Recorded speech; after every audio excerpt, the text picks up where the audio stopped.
આવનાર જે પ્રોજેક્ટ છે, નવા જે પ્રોજેક્ટ આવશે એમાં વધારા સાથેની કિંમત આવશે.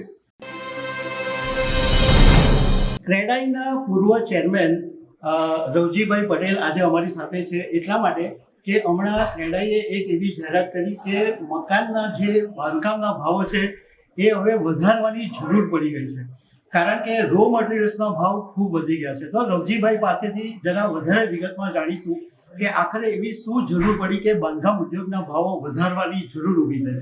રાજેશભાઈ, આ એક બહુ સિમ્પલ જવાબ હું તમને વાત કરું તો અમૂલ ડેરી કે આપણે દૂધના ભાવ શા માટે વધારો કરવો પડે, એ તો આપણી એકદમ જીવન જરૂરિયાત. આપણે એમ ગણીએ કે રોટી, કપડા ઓર મકાન, આ બધી જ આપણી જરૂરિયાત છે. હવે છેલ્લા 5-6 મહિનાથી ઈરાન અને ઇઝરાયલ અને યુએસ વોરને લીધે જે કાંઈ બધું પ્રોડક્શન હતું એ બધું ઠપ થઈ ગયું. ખાલી ટાઇલ્સની વાત કરીએ કે લેબર ક્રાઇસિસ ગણીએ તો આ બધો ઓવરઓલ અમારે જે 45 મીટરના સેગમેન્ટ અને 70 મીટરના સેગમેન્ટમાં 200 રૂપિયાથી 450 સુધીના જે સ્પેસિફિકેશન હોય એ પ્રમાણે વધારો આવ્યો છે. આ વધારો હવે અમે સહન કરી શકીએ એવી પરિસ્થિતિમાં નથી. એટલા માટે આપના માધ્યમથી જે લોકોને ફ્લેટ લેવા છે એને એક મેસેજ પહોંચાડવા માંગીએ છીએ કે તમારે જો કંઈ પણ ફ્લેટ કે યુનિટ કોઈ ખરીદવા હોય તો અત્યારે રાઈટ ટાઈમ છે, તમે ખરીદી શકો છો. આવનાર જે પ્રોજેક્ટ છે, નવા જે પ્રોજેક્ટ આવશે એમાં વધારા સાથેની કિંમત આવશે. રવજીભાઈ, આ ભાવ વધારો ક્યારથી અમલી બની શકશે? એવું રાજેશભાઈ આમાં ફિક્સ કોઈ ન કહી શકીએ, પણ એક એસોસિએશન થ્રુ અમે એવું નક્કી કરીએ કે ભાઈ આ થોડા સમયમાં આપણે આ વધારો લાવવો પડશે, કારણ કે પછી લોકો પોતાનું સર્વાઈવ માટે આ કરવું જ પડે એવું છે. એટલે આ આવશે થોડા ટાઈમમાં. રવજીભાઈ, લેબર ક્રાઇસિસનો પણ એક મોટો પ્રોબ્લેમ છે, તો લેબર ક્રાઇસિસ ઊભી થવા પાછળનું કારણ શું છે? કારણ કે દરેક સ્ટેટ પોતાની રીતે ડેવલપમેન્ટ કરે છે, એટલે વધારેમાં વધારે જે રિયલ એસ્ટેટમાં કામ કરે છે એ યુપી, બિહાર, એમપી, ઝારખંડ અને વેસ્ટ બંગાળથી લોકો અહીંયા કામ કરવા માટે આવે છે. એ લોકો ત્યાં ગયા પછી અને હવે અહીંયા જે હાજરી એમને એટલી બધી મળે છે, એટલે પહેલા જેમ લોકો કેમ 2 મહિને 3 મહિને વેકેશન ભોગવવા જતા હતા, એમાંય હવે આ લોકોને સગવડતા થઈ ગઈ છે.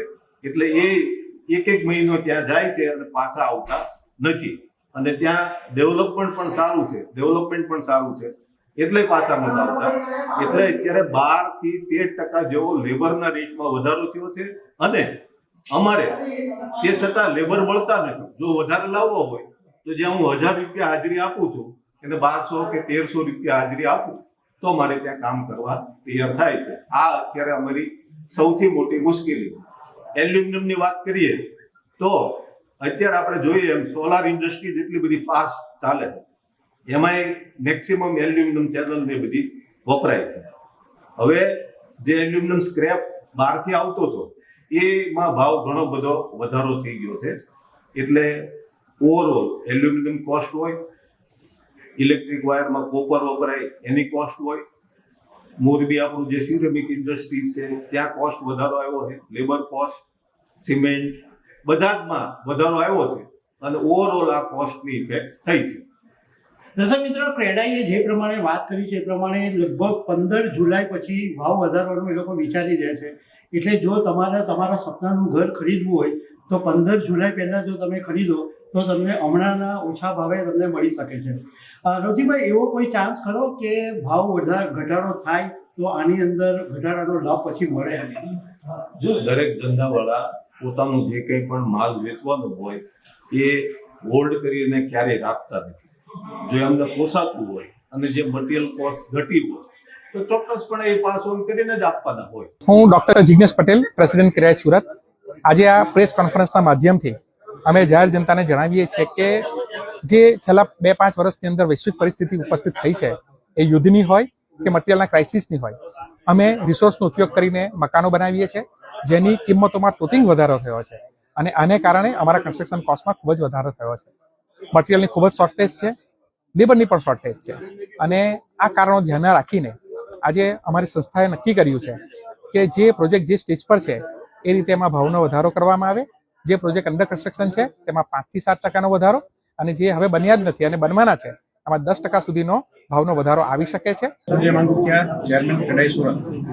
આજની આ પ્રેસ કોન્ફરન્સમાં અમે ક્રેડાઈ સુરત વતી આપ સૌને જણાવવા માંગીએ છીએ કે છેલ્લા ઘણા મહિનાઓની યુદ્ધની વૈશ્વિક પરિસ્થિતિને ધ્યાનમાં રાખીને જે બિલ્ડિંગ મટીરિયલમાં ભાવ વધારો આવ્યો છે તેની ડાયરેક્ટ ઇનડાયરેક્ટ અસર અમારે પ્રોડક્શન પર પડેલી છે. જે મટીરિયલમાં ભાવ વધારો આવ્યો એના કારણે અમારી પ્રોડક્શન કોસ્ટમાં વધારો આવ્યો છે. લેબરની શોર્ટેજ છે, લેબરમાં બી વધારો આવ્યો છે, જેના કારણે અમારા કન્સ્ટ્રક્શન ઉદ્યોગને આગળ સર્વાઈવ થવું થોડું અઘરું દેખાઈ રહ્યું છે. અને ક્રેડાઈ હંમેશા બાંધકામ ઉદ્યોગના સર્વાંગી વિકાસ માટે કામ કરતી હોય છે. તો ક્રેડાઈના પ્લેટફોર્મ પર સર્વ મેમ્બરોની સંમતિથી અમે એક એવો નિર્ણય લીધો છે કે જે ભાવ વધારો આવ્યો છે એને ધ્યાનમાં રાખીને આગામી 15 જુલાઈથી સુરત શહેરની અંદર દરેક પ્રોજેક્ટમાં કેસ ટુ કેસ અને સ્ટેજ ટુ સ્ટેજ 5 થી 10% ભાવ વધારો કરવામાં આવશે, જેનો અમલ દરેક બિલ્ડરો આગલા 15 તારીખ પછીથી કરવાનો રહેશે.